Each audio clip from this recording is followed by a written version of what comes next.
everyone, it's Savannah and welcome back to my channel. Today is Saturday. I am going to be making matcha cookies from Kourtney Kardashian's website Poosh, which I want to make her pancakes too. I was going to do that this morning, but I didn't have time. So I decided it would be kind of fun if I showed you how to make them, and then I would try them and tell you if they're worth the hype. So let's go bake some cookies. So we are now in my kitchen and I have all my ingredients right here. I'm going to show you in a second.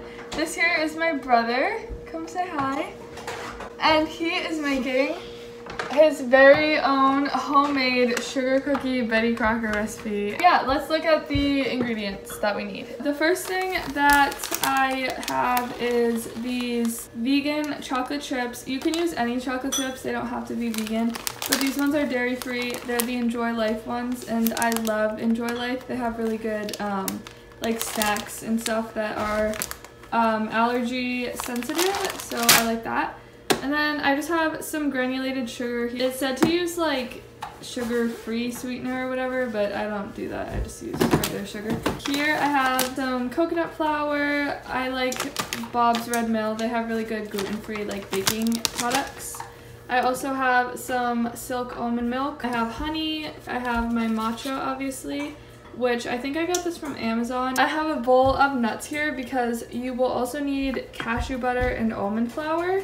But I had neither of those things. You only need like 1 teaspoon of each. So I was like, I'm not gonna buy a whole thing of almond flour or like cashew butter. Well, almond flour I would buy, but I couldn't find any. But I wasn't gonna buy like a whole jar of like $7 cashew butter when I could literally just make it at home. So yeah, let's get into making it. So I'm just gonna get a mixing bowl.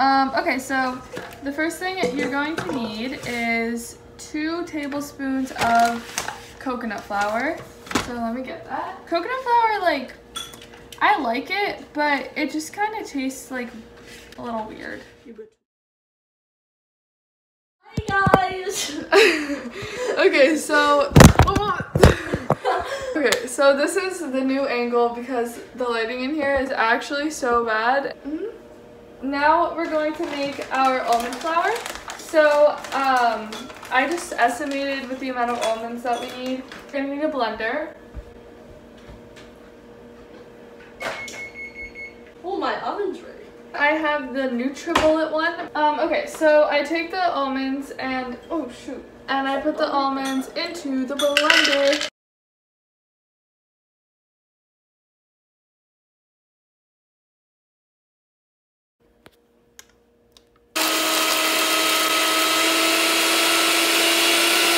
And voila! All you do is put it in the blender and you have some almond flour. So that should be enough for 1 tablespoon. Let me see. The next thing that we need is, there's a couple ingredients on here that it says that are optional, and I'm just not going to do those because they're kind of like random and weird. The next thing is 1 tablespoon of milk. So I'm using almond milk. Obviously you can use cow milk or soy milk or whatever kind of milk that you want. I'm just using almond milk because that is what I have in my house. Now we need 1 tablespoon of keto maple syrup or agave, aka just honey, because I'm not Kourtney Kardashian and I don't have all these random exotic things in my household.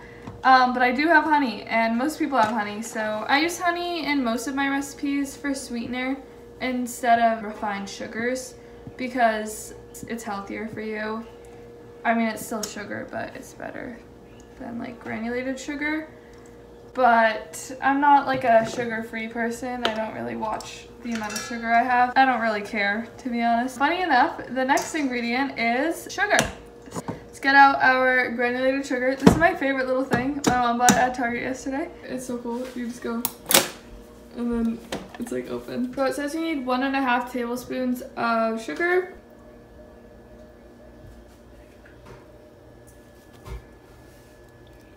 And a half.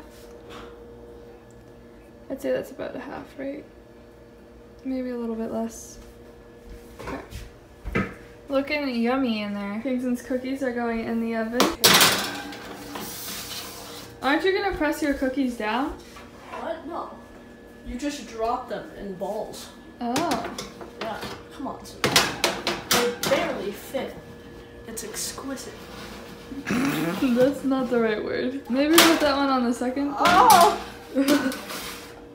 Everything's just falling apart. King, what are you baking your cookies at? What temperature? 375 degrees. For how long? For 7 to 10 minutes until brown around the edges. Okay, so now it's time for the matcha. A lot of matcha recipes actually don't use that much matcha at all. Like when you have a matcha latte, I think I only needed like half a teaspoon of matcha, which was like crazy. For the cookies, I need 1.5 teaspoons of matcha powder. So with the remainder of the almond flour that I had in here, I just put it away in a Tupperware so I can have it if I ever need almond flour. But now, I'm going to show you how to make cashew butter. So I'm just taking a bowl of cashews, putting it in here, and I'm going to blend it up exactly how I would blend the almonds for the almond flour. So let's do it. I can tell that I have more than enough in here. It's like that much full. So now that it's all blended and it looks like flour, you're going to take oil. I would recommend coconut oil just because it tastes the best. I have the unrefined one, so it's like solid. So I'm just gonna put a little bit of it in the microwave really fast. So now I have liquidy coconut oil and I'm just going to put it in with my cashew flour stuff. You're gonna wanna mix it up. Okay, so I just mixed it up. As you can see, the consistency is kind of like cashew butter. I was reading like the ingredients and I noticed that it said a serving size is 1 large cookie or 3 small cookies. So I was like, awesome. And then I'm looking at how much batter I have right now and I'm thinking to myself, that is not a lot of batter. And so I'm like, pretty sure this recipe only makes 1 large cookie or 3 very small cookies. So I'm pretty sure this is definitely not enough. There's literally no, like, it's gonna be so small. Your head is very close to the camera. I know. These are Kingston's cookies. So this is the batter all mixed up, so appetizing. The next step is to put them on a cookie sheet and freeze them for 30 minutes.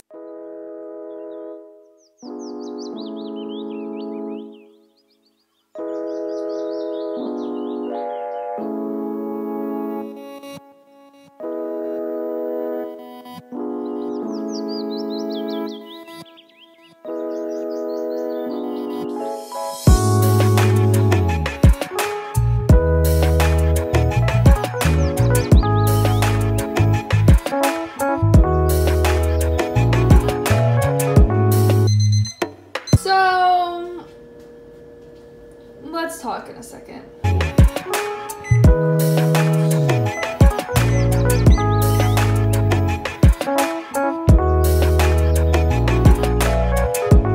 So I just took the cookies out of the freezer and these are them.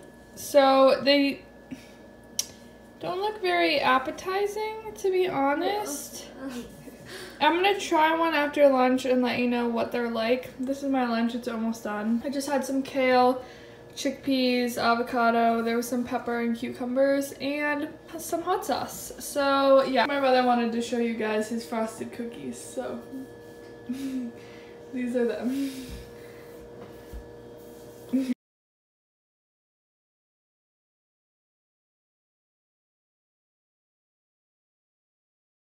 But in reality, it's only made like basically 1 cookie for both of us to last us like 1 day. So that was like kind of annoying. They were low calorie and stuff like that, so they were definitely a healthier option and they were good. So that's just my take on it. I probably won't make these again, or if I do, I will like just double or triple the recipe. They were pretty good. I don't know if I would quite recommend. I am going to try to make the matcha pancakes, I think tomorrow. So I'm excited for that. But I will have the cookies linked down below if you are interested. in making them. Thank you guys so much for watching. I hope you enjoyed, and I will see you next week.